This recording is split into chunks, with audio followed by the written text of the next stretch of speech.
Alice, jeune étudiante attachante et souriante, s'est littéralement volatilisée en janvier 2012, il y a maintenant plus de 13 ans. De nouveaux éléments ont récemment été mis en lumière et font penser à une possible intervention d'une tierce personne impliquée dans la disparition d'Alice. On se retrouve juste après ça.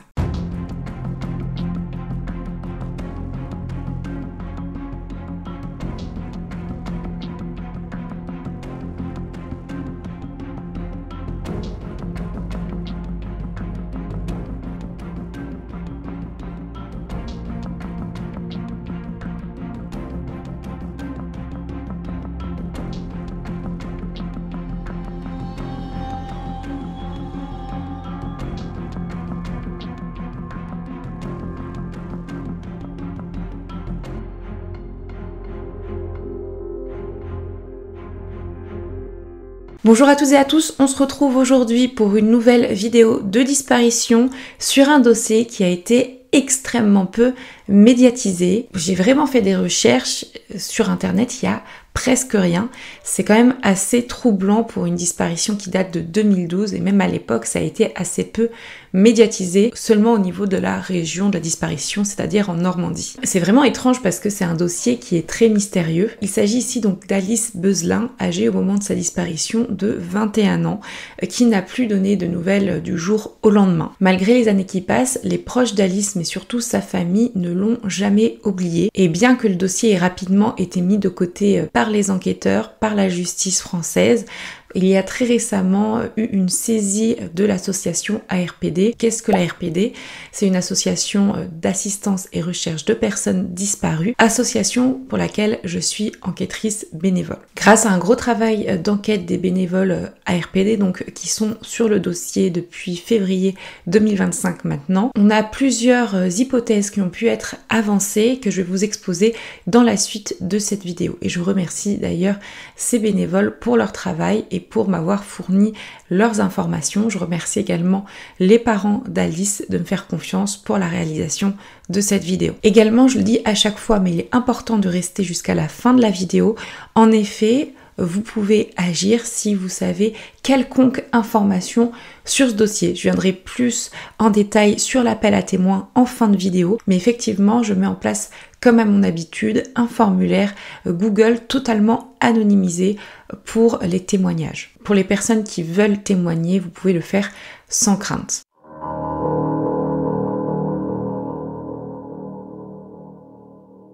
Alice Beuzelin, née le 19 juillet 1990 à Fécamp en Normandie, a 21 ans au moment des faits, c'est-à-dire en 2012.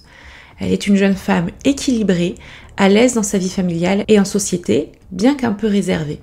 Elle a 2 frères avec qui elle entretient de bonnes relations. Elle habitait pour ses études au Havre, commune du nord-ouest de la France, en Seine-et-Marne, en région Normandie, dans un appartement situé 11 rue de Neustrie, quartier Anatole France Danton, que je vous mets ici sur la carte pour que vous puissiez vous repérer. Elle était en 2e année à l'IUT de Cocriauville, quartier du Havre, dans le cadre d'un DUT GLT pour gestion logistique et transport. Selon ce qu'elle rapportait, elle appréciait ses études. Elle passait généralement la semaine dans son appartement au Havre et le week-end, elle rentrait chez ses parents. Donc ses parents qui habitent à Cagny-Barville, petite commune située à environ 1 heure de route au nord du Havre. Ne possédant pas son permis, elle prenait habituellement le bus du Havre pour se rendre à Fécamp et son père venait la chercher à l'arrêt de bus direction le domicile familial. Elle arrivait généralement le samedi après-midi, après avoir eu ses cours le samedi matin. Ce qu'elle faisait, c'est que après avoir fini ses cours, elle repassait par chez elle prendre ses affaires et sa valise avant de sauter dans le bus qui la ramenait donc chez ses parents. Concernant ses relations extra-familiales, donc ses relations amicales, entre autres, il était plus facile pour elle de se faire des amis en ligne sur les réseaux sociaux et à travers des groupes de discussion concernant des sujets précis et notamment entre autres sur les thèmes d'Harry Potter ou encore de Twilight, dont elle était fan. Elle avait rencontré certains de ses amis virtuels dans la vraie vie, notamment sur Paris, à l'occasion de regroupements, vous savez, pour des rencontres de stars, des meetings ou encore d'événements autour des thèmes que je viens de vous citer. Les personnes qui l'avaient rencontrée la trouvaient souriante, vraiment sympa, enjouée et surtout de très bonne compagnie. Pendant son temps libre, elle avait plusieurs passions. Elle aimait pratiquer plusieurs types de danses africaines et également le step. 4 ans avant les faits, donc en 2008, Alice avait contracté une méningite qui lui avait laissé quelques séquelles, notamment une fatigue chronique. Donc elle était souvent extrêmement fatiguée, ce qui au départ l'avait pas mal impactée, mais qui ne l'a jamais fait prendre finalement de traitement. Et en plus de ça, elle arrivait à suivre ses études et à faire ses activités extrascolaires sans trop d'obstacles. Donc même si elle avait l'impression des fois de ne plus avoir d'énergie, cet état de santé ne l'avait cependant pas empêché de poursuivre ses études ni de vivre sa vie à peu près normalement. La semaine de sa disparition, qui a eu lieu le samedi, apparemment Alice n'était pas allée en cours. Alors c'est pas sûr à 100%, j'en parlerai un peu plus tard, mais c'est ce qui a été dit au départ de l'enquête. Et pour explication, on aurait tout simplement le fait que Alice à ce moment-là avait égaré son portefeuille avec à l'intérieur toutes ses cartes dedans, donc carte de crédit, carte de transport, carte d'étudiante. Et comme elle pensait les avoir perdues, elle n'avait apparemment plus la possibilité de se déplacer, donc d'utiliser le bus pour monter à Cocrioville pour aller à son IUT, ou encore la possibilité de retirer de l'argent au distributeur. Donc c'est pour ça qu'on s'est dit que potentiellement elle avait décidé de ne pas aller en cours cette semaine-là, bien qu'on n'en soit pas sûr à 100% à nouveau. Et finalement, son portefeuille, mais je vous en parlerai après, a été retrouvé après sa disparition à la poste, et c'est la poste qui a contacté les parents d'Alice pour leur dire que elle avait oublié le portefeuille là-bas. Cependant, et c'est ça qui est assez étrange, c'est que personne de son entourage, alors qu'elle avait discuté avec plusieurs personnes entre-temps, n'était au courant de la perte de son portefeuille. Ni la famille, ni ses amis, ni les relations qu'elle avait rencontrées cette semaine-là, ou alors avec lesquelles elle avait discuté. Parce qu'en effet, bien qu'elle aurait perdu ses papiers à ce moment-là, elle avait toujours la possibilité de discuter avec son portable et son ordinateur, mais elle n'a jamais évoqué cette perte, et pourtant elle parlait quotidiennement avec son téléphone et son ordinateur portable. À part ça, il semblerait qu'à l'époque, Alice était vraiment bien dans ses baskets, elle se sentait bien, elle avait des projets, elle était en forme et enjouée, elle avait eu ses parents au téléphone le mercredi, donc 3 jours avant sa disparition. Elle avait eu sa mère et ça s'était très bien passé. D'ailleurs, elles discutaient ensemble de leur projet le samedi, où elle était censée donc aller les rejoindre, le samedi 21 janvier 2012. Elles devaient aller toutes les deux faire les soldes pour aller acheter des chaussures à Alice pour le mariage d'une de ses cousines. C'est ce que m'a rapporté Blandine, sa mère. Et donc on arrive le samedi 21 janvier 2012, donc jour de la disparition. Effectivement, comme il était prévu et comme pratiquement tous les week-ends, elle était censée rentrer chez ses parents. Le samedi, son père l'attend comme à son habitude à l'arrêt de bus, à Fécamp, comme le week-end d'avant d'ailleurs, mais à ce moment-là, il ne la voit pas descendre du bus. Assez rapidement, Blandine va appeler sa fille plusieurs fois sur son téléphone portable et elle ne répond pas. Après quelques essais d'appel, elle tombe sur quelqu'un. Donc quelqu'un va lui répondre. C'est une femme promeneuse parisienne qu'elle ne connaît pas et ce qu'elle va lui annoncer, c'est vraiment inquiétant. En fait, cette dame explique qu'elle se baladait sur la falaise d'Étretat, qu'elle a entendu le téléphone d'Alice sonner et donc elle a répondu. Elle l'a trouvé à ce niveau-là, donc le niveau où je vous le montre sur la carte, avec une pochette contenant de vieilles photos de famille, des photos de grand-père d'Alice notamment, des pièces d'identité à son nom qui sont périmées, ainsi que ses lunettes que je vous mets ici en photo. La personne au bout du téléphone sent qu'il y a un problème et explique donc à la mère d'Alice qu'elle va apporter ses affaires à la gendarmerie. Et de leur côté, les parents vont directement se rendre sur place afin de déclarer la disparition inquiétante de leur fille.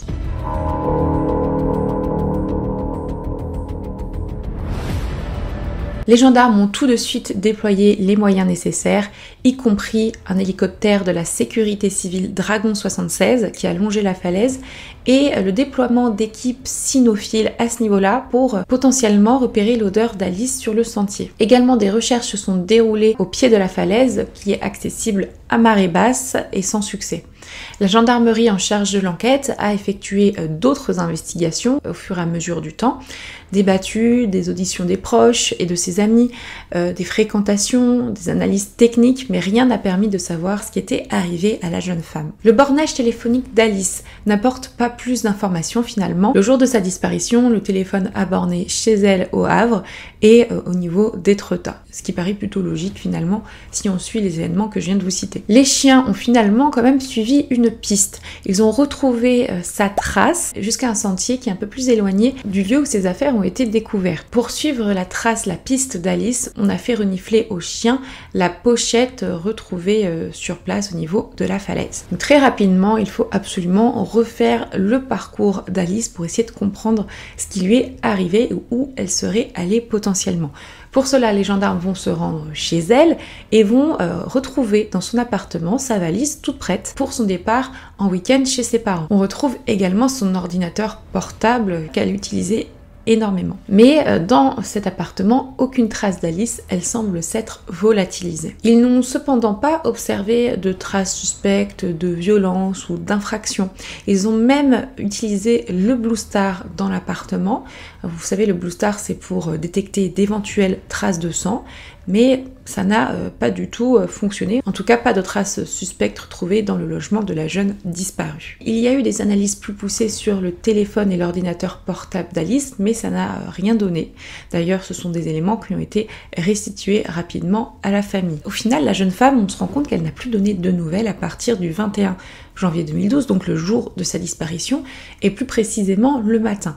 Elle avait envoyé 2 SMS à 2 de ses amis. Un premier pour dire qu'elle n'avait pas envie d'aller à la faculté, et un deuxième à 12h30, donc c'est vraiment la dernière trace de vie potentielle d'Alice, pour expliquer par SMS à une de ses copines qu'elle était dans le bus. Alors vous allez voir, ce sont 2 SMS assez troublants, suspects pour les 2 personnes qui les ont reçus, puisque ce n'était pas du tout dans les habitudes d'Alice d'envoyer des SMS à ces personnes-là, en tout cas d'utiliser ce moyen de communication avec ses 2 amis. Au départ, c'était la gendarmerie de Goderville qui avait été saisie du dossier, qui était en charge de l'enquête, et au final, il y a eu une dessaisie du dossier en faveur de la police pour poursuivre les investigations, mais assez rapidement finalement, et je suis assez choquée du délai, c'est-à-dire en juillet de la même année, juillet 2012, c'est-à-dire 6 mois après la disparition, la substitut du procureur a rapidement classé sans suite le dossier de la disparition,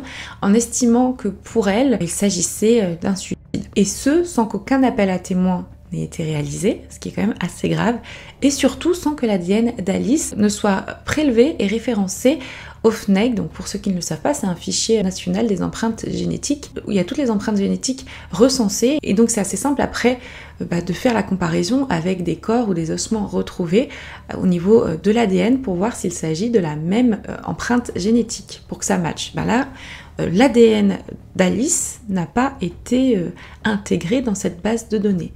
En fait, ça a été une demande de la famille, pourtant, qui leur a présenté, vous savez, des effets personnels. On pouvait retrouver l'ADN d'Alice, donc notamment une brosse à cheveux ou encore une brosse à dents. Ça n'a pas été fait. Il faut savoir aussi qu'aucun document officiel n'a été transmis à la famille, notamment pour ce qui est tout simplement l'enquête, le dossier d'investigation, tout ça, il n'y a rien qui a été transmis à la famille. Je vous avais rapporté que seuls quelques médias régionaux ou même départementaux avaient relayé l'information de la disparition d'Alice, mais très rapidement, c'est un dossier qui a été mis de côté, que ce soit au niveau médiatique ou tout simplement au niveau de la justice, qui est, je pense, le plus grave et le plus important. Mais vous savez, au niveau des proches, Alice n'a jamais été oubliée, donc ça c'est sûr, mais même au niveau de ses amis, parce que très peu de temps après sa disparition, un groupe a été créé sur Facebook, je vous le mets ici à l'écran, par 2 amis d'Alice.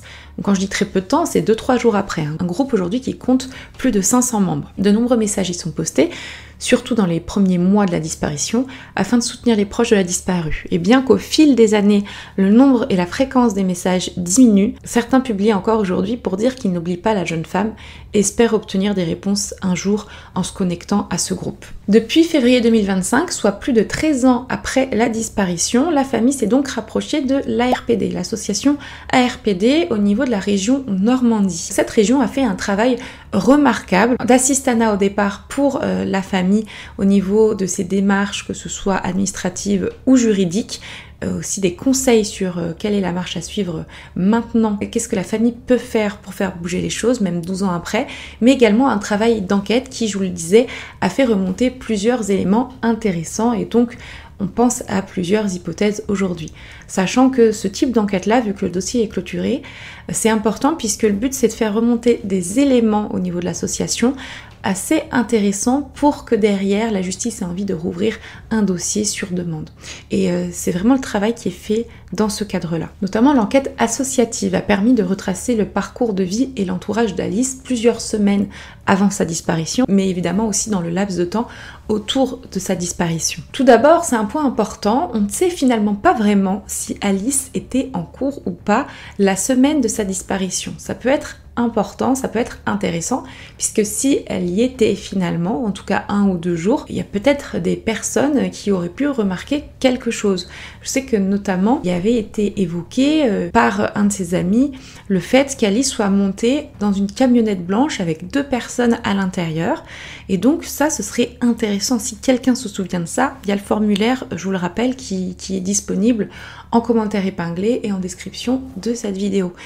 Mais effectivement, c'est important de savoir quand elle est allée en cours la semaine de sa disparition. Et donc pour ça, les enquêtrices vont directement aller au contact de l'IUT pour vérifier dans les fichiers, évidemment avec l'accord du personnel sur place, pour essayer de retrouver une trace de son activité la semaine de sa disparition. Mais d'après des messages donc retrouvés par les bénévoles de la RPD, il semblerait qu'elle y soit allée la semaine finalement en cours, mais qu'elle n'y soit pas allée le samedi de sa disparition, donc le samedi matin. Il a également été mis en lumière qu'Alice était inscrite sur un site de rencontre mythique où elle discutait avec plusieurs hommes. 2 amis d'Alice ont rapporté à notre association qu'elle avait rencontré un homme sur Mythique fin octobre, début novembre 2011, donc vraiment 2-3 mois avant sa disparition.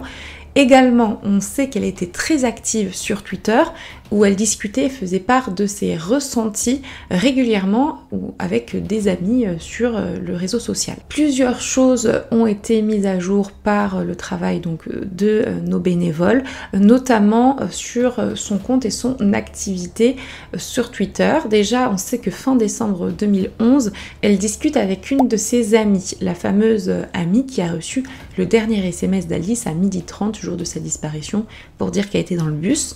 Elle lui fait part d'une vraisemblable rupture amoureuse avec un homme qui serait marié, selon les propos d'Alice sur le réseau. Mais donc, de qui parlait-elle? Est-ce que c'était un homme qu'elle avait déjà rencontré ou est-ce que c'était un homme avec qui elle parlait simplement et qu'elle n'avait pas encore rencontré physiquement? Elle n'en dira pas plus sur les réseaux sociaux, mais elle va partager donc après cette soi-disant rupture, parce qu'on ne sait pas vraiment finalement, on n'a pas trop le contexte de s'il s'agissait bien de cela. Elle va partager fin 2011 des moments de vie joyeux, des moments familiaux, notamment en ce qui concerne les fêtes de fin d'année. Et là, on est 2 jours avant sa disparition, soit le jeudi 19 janvier 2012, et elle va s'exprimer de manière assez enjouée finalement sur un sujet difficile à comprendre et hors contexte. Elle parle de quelque chose ou de quelqu'un dont elle ne peut pas parler. Donc ça, c'est vrai que c'est assez étrange.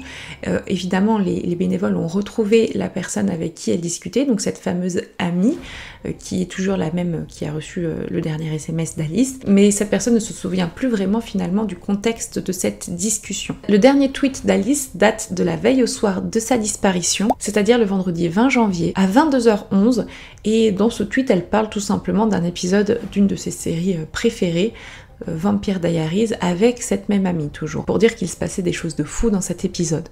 Elle semblait vraiment joyeuse en fait à travers ses tweets et n'avait pas posté de messages inquiétants en tout cas sur les réseaux. Ce sera vraiment le dernier message d'Alice sur Twitter, ce vendredi à 22h11. Ensuite, elle ne postera plus rien. Bon, coïncidence ou pas, c'est vraiment étrange.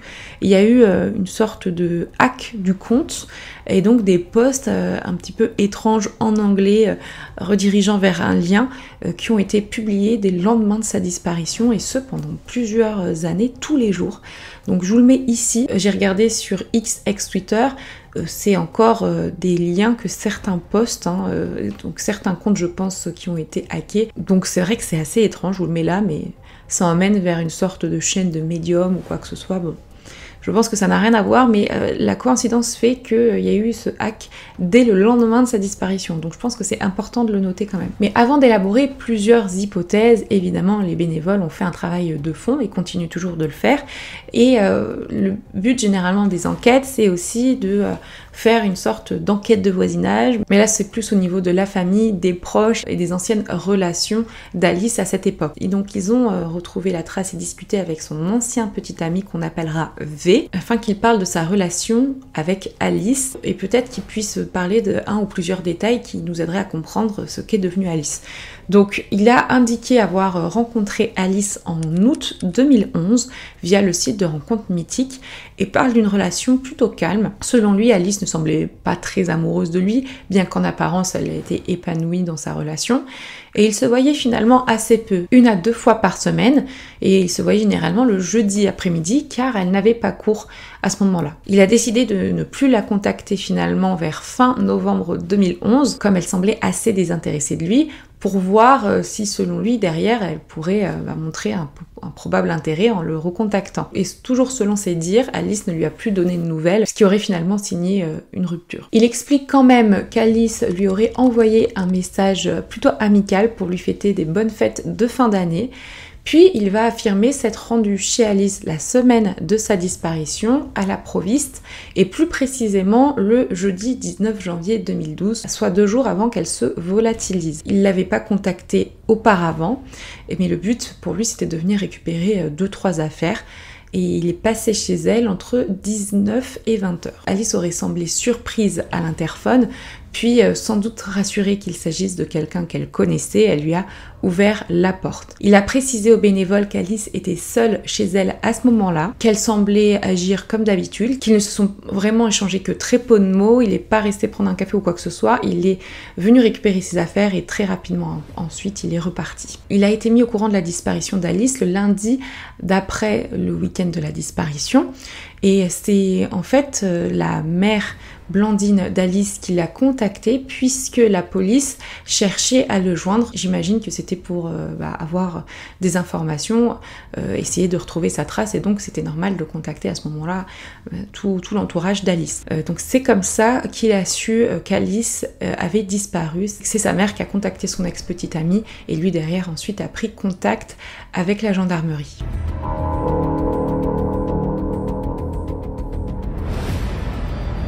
Donc avec toutes les informations que je viens de vous exposer, on a à ce jour plusieurs hypothèses qui sont étudiées. On a évidemment l'hypothèse principale de départ auquel on pense tous quand on expose les faits ici, c'est l'hypothèse qu'Alice ait voulu mettre fin à ses jours, et ce en se jetant d'une falaise, donc ici de la falaise d'Étretat. Peut-être que c'était une décision prise au dernier moment, ce qui expliquerait donc le fait qu'on ait retrouvé sa valise ouverte chez elle. Elle n'a pas pris sa valise et aurait décidé donc de mettre fin à ses jours au niveau de ces falaises-là, donc on ne sait pas trop pourquoi, mais c'est tout à fait possible. Peut-être a-t-elle voulu laisser une trace derrière elle en laissant ses affaires assez visibles pour qu'elle puisse laisser un message indirect à sa famille. Je parle de messages indirects, donc notamment avec les photos qui ont été retrouvées, les photos de ses grands-pères. Peut-être que c'était un message indirect pour sa famille, pour leur dire que c'était à eux qu'elle pensait à ce moment-là. Également, la pochette qui a été retrouvée, c'était un cadeau de Noël d'un de ses frères, un cadeau qu'elle n'avait jamais encore utilisé, une pochette qu'elle n'avait jamais utilisée, donc peut-être que c'était aussi une sorte de message à ses frères.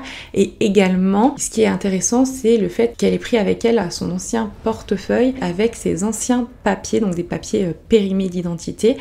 Et c'était peut-être tout simplement pour que ce soit plus simple de retrouver son identité et qu'on se dise que si on les retrouve à ce niveau-là, c'est qu'elle a obligatoirement mis fin à ses jours à cet endroit-là. Mais alors les questions principales, c'est quelle en aurait été la raison, parce que c'était pas du tout quelqu'un qui avait ce type d'idée-là. Elle avait évoqué aussi une possible rupture amoureuse juste avant les fêtes de fin d'année sur Twitter, comme je vous l'exposais. Donc est-ce que ça a un rapport avec ça?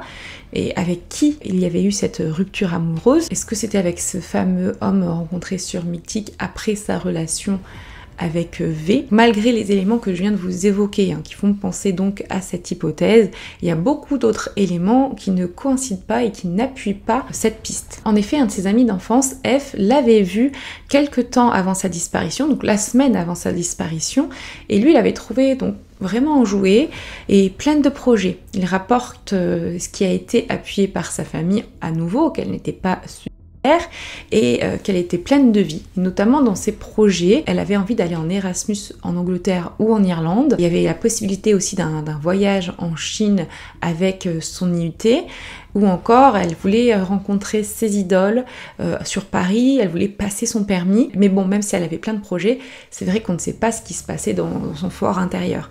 Peut-être cachait-elle un mal-être et que personne ne pouvait s'apercevoir de ses idées noires. Mais bon, c'est quand même assez étrange cette histoire de valise qu'elle était en train de faire, ou qui était prête, et qu'elle n'a pas embarqué avec elle. Et ce que je trouve encore plus étrange, c'est l'envoi de ces 2 textos le matin, un pour dire à une de ses amies qu'elle n'a pas envie d'aller en cours, mais surtout celui à 12h30 pour dire qu'elle est dans le bus. Donc déjà, pourquoi dire à ces personnes-là ces informations-là? Surtout avec la deuxième personne, le deuxième texto, elle discutait toujours sur Twitter. Et puis pourquoi écrire ce message à cette amie-là, sachant qu'elle ne le disait jamais avant à cette amie qu'elle était dans le bus, et que c'était un message de base qu'elle envoyait à ses parents pour le prévenir qu'elle était dans le bus et que bientôt elle allait arriver, et que par exemple, je dis une bêtise, mais dans 1 heure, le père devait attendre sa fille donc à l'arrêt de bus à Fécamp. Et enfin, le principal, c'est qu'on n'a toujours pas retrouvé de corps, tout simplement. Alors c'est vrai qu'on est au niveau de l'océan, que le pied de la falaise est dans l'océan, même si on peut quand même y accéder quand il y a des marées basses. Mais il faut savoir que les gendarmes, à l'époque, se posaient pas mal de questions sur la possibilité qu'elle ait réellement mis fin à un séjour. Eux, ils n'étaient pas vraiment sûrs de ça. D'ailleurs, il y en a un qui avait rapporté que normalement les vagues et courants déshabillent les corps et qu'on retrouve généralement un vêtement, une chaussure qui indique donc le corps est probablement dans l'eau. Et là, il n'y a rien qui a été retrouvé. Et également, les gendarmes ressentent à l'époque quelque chose, donc je vous le disais, n'est pas normal dans cette disparition, mais malheureusement, ils n'ont pas pu approfondir les pistes et les recherches puisque ils ont rapidement été dessaisis et que l'enquête a finalement été rapidement en plus classée sans suite. C'est pourquoi on peut mettre assez rapidement de côté la piste de la disparition volontaire. Déjà, si tu pars volontairement, tu prends tes affaires, tu prends au moins de l'argent liquide sur toi. Là, elle n'avait rien du tout. Il y avait en plus de l'argent encore sur son compte qui n'a pas bougé depuis sa disparition. Et puis avec tout le temps, il n'y a aucune raison valable qu'elle n'ait prévenu personne de sa disparition. Donc c'est pour ça qu'il y a une autre piste qui est aujourd'hui travaillée et je vais vous exposer tous les éléments qui nous font penser qu'elle est possible. C'est la piste de l'homicide volontaire ou en tout cas de l'intervention d'une tierce personne dans cette disparition. C'est avec la piste du suicide, je pense, une des pistes principales à étudier. Ce qui a été quand même mis en lumière cette année 2025, c'est qu'elle ait brusquement arrêté de parler sur Twitter la veille de sa disparition, donc le vendredi soir à 22h11, alors qu'elle était en discussion avec une amie. On peut donc penser qu'à ce moment-là, elle ait reçu une visite à partir de 22h11, le vendredi soir, une visite avec une personne avec qui ça aurait mal tourné probablement, ce qui expliquerait ensuite l'enchaînement des événements étranges, notamment le lendemain de sa disparition. Donc je vous parlais de ces fameux 2 SMS écrits à ses amis le jour de sa disparition qui sont surprenants, mis à part le fait que c'était pas des canaux de discussion qu'elle utilisait avec ses amis précisément, en tout cas surtout avec la deuxième amie, les 2 destinataires des SMS ont trouvé ça bizarre et se sont même posé la question de savoir si c'était vraiment elle finalement qui avait écrit ces messages. À nouveau, pourquoi aurait-elle laissé sa valise prête chez elle? Pourquoi avoir dit qu'elle était dans le bus à cette amie alors que normalement elle le dit à sa famille? Tout ça, là, tout ce que je vous expose, ce sont des questions quand même qui sont légitimes à se poser et qui font qu'aujourd'hui on pense qu'il y ait pu avoir l'intervention d'une tierce personne. On peut aussi penser qu'au niveau de la falaise d'Étretat, là on a retrouvé les affaires d'Alice, ça peut être totalement une mise en scène pour faire croire justement qu'elle ait mis fin à ses jours. Mais qui aurait pu en vouloir autant à la jeune femme? Est-ce que c'est possiblement un homme qu'elle a rencontré sur Mythique, une rencontre qui a dû se faire finalement au dernier moment et qui a mal tourné? Est-ce que c'est une personne qu'elle connaissait qui a fait ça?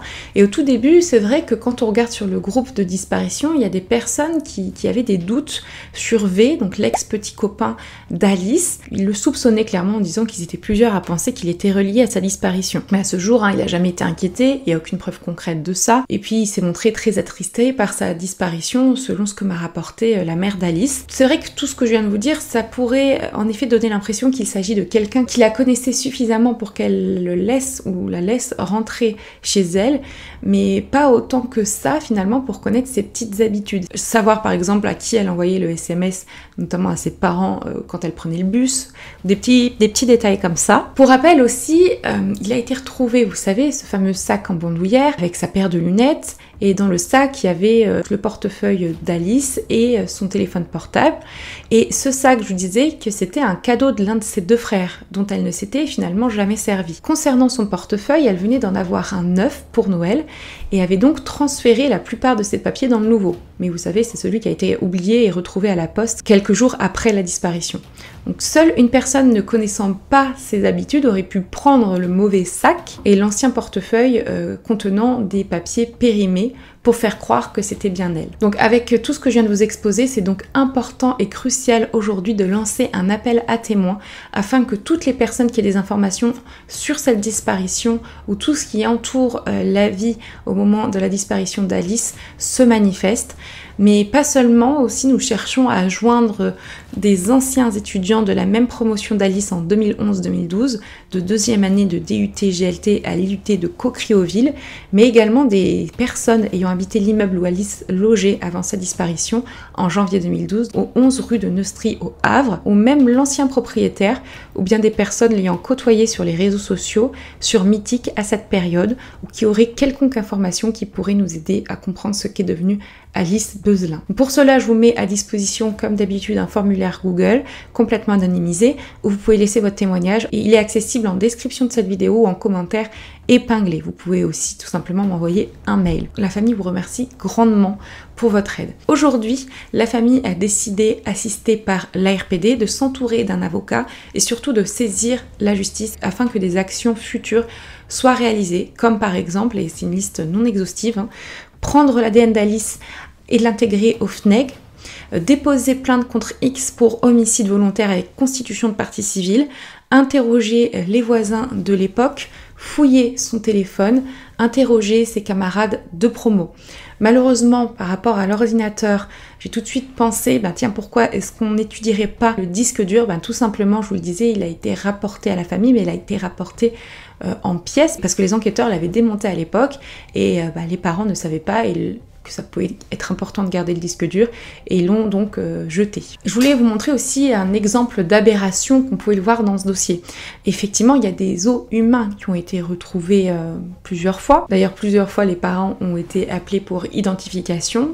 C'est Blandine qui l'a rapporté. Mais assez récemment, fin 2022, début 2023, des ossements humains de femmes ont été retrouvés, notamment au niveau de Fécamp. Donc c'est quand même assez proche du lieu de la disparition. En tout cas, c'était la destination d'Alice de base, la destination le samedi. Mais il n'y a aucun recoupement. Alors que c'est indiqué dans l'article qu'il va y avoir des recoupements ADN faits pour voir si c'est un ADN qui est recensé dans une base de données, je vous rappelle que l'ADN d'Alice n'a jamais été prélevé, que le profil n'a jamais été ajouté dans cette base de données du FNEG. Donc cela empêche tout recoupement avec son propre ADN à elle. Donc on ne sait pas aujourd'hui à qui sont ces ossements. Évidemment, la famille a demandé à avoir des informations supplémentaires, on va dire, sur ces ossements, à qui ils appartiennent. Est-ce que potentiellement ils appartiennent à leur fille? Aujourd'hui, on ne sait pas si ces ossements ont été identifiés et si potentiellement il s'agit d'Alice. Donc là, la famille attend encore depuis des années, encore avec des nouveaux questionnements. Est-ce que ces ossements ça lisse ou pas? Est-ce que ça a été identifié? À qui appartiennent ces ossements? Ça doit être horrible d'être tout le temps dans l'attente d'avoir des nouvelles, des informations, et c'est pour ça qu'aujourd'hui il faut absolument que ces actions soient réalisées. Alors c'est en cours, et ça c'est une très bonne nouvelle, notamment en tout cas sur la prise de l'ADN et de le mettre au FNEC pour voir si aujourd'hui ça match potentiellement avec des ossements déjà retrouvés. C'est quand même fou, mais voilà, c'est la base, et ensuite évidemment tout ce qui s'ensuit que je vous ai expliqué. C'est vraiment un dossier qui est touchant. Je connaissais déjà la disparition de loin, j'avais vu, je sais pas pourquoi, une photo d'Alice, et là quand j'ai vu que c'était un dossier RPD et que j'ai partagé l'avis sur les réseaux de l'association, je me suis dit bon, c'est bien, et je pensais que depuis tout ce temps ça avait été élucidé cette histoire, mais pas du tout. C'est un dossier qui me fait évidemment penser à la disparition de Gaëtan Montier, qui est beaucoup plus récente, mais pareil, lui il avait disparu du Havre dans des conditions bizarres, et ses affaires ont été retrouvées au pied d'une falaise. Alors c'était pas la même falaise, mais c'était pas loin, et c'est vrai que ça ressemble beaucoup à cette disparition-là. Donc je voulais vous le notifier, et au cas où vous n'avez pas vu la vidéo, je vous la mets ici je crois. Voilà, je vous remercie énormément de m'avoir suivi jusque-là. N'hésitez pas à laisser des commentaires, à liker, à partager la vidéo, que ce soit pour la famille, pour la visibilité du dossier, mais aussi pour soutenir mon travail. J'espère que vous n'avez pas trop été embêtés parce qu'il y a un chien qui arrête pas d'aboyer. Je sais pas pourquoi, ça n'arrive jamais, donc j'espère que vous ne l'avez pas entendu. Je vous remercie énormément. En attendant, vous pouvez me suivre sur mes autres réseaux sociaux, Instagram, Twitch et Discord, mais également ma nouvelle chaîne YouTube, Les Coulisses de Marine B. Vous avez tout en description de la vidéo. On se retrouve la semaine prochaine pour une nouvelle vidéo, et en attendant, prenez soin de vous et de vos proches.